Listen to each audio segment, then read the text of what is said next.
नमस्कार दोस्तों, उत्तराखंड भक्ति संगीत में आप सभी का हार्दिक स्वागत है। आप सभी को वर्षावती की ढेर सारी शुभकामनाएं। वर्षावती आने वाली है आने वाली।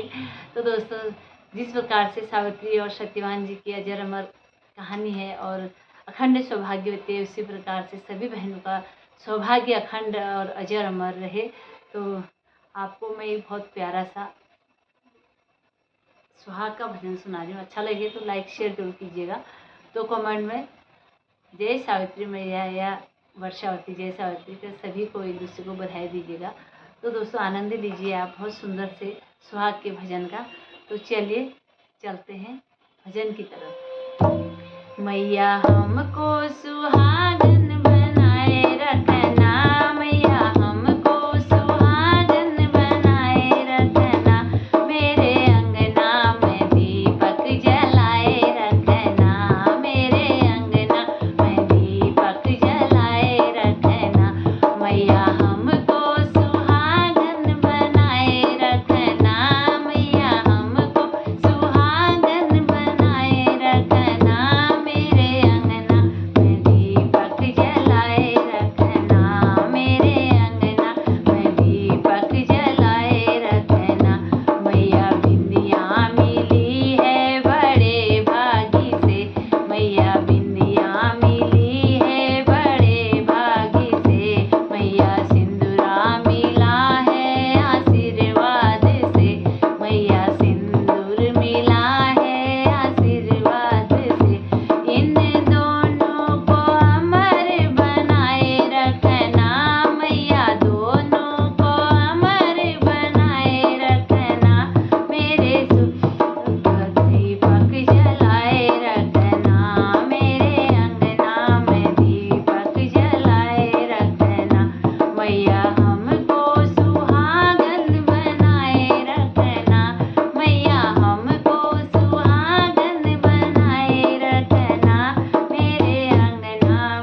सभी बहनों का सुहाग अखंड रहे, अजर रहे, अमर रहे।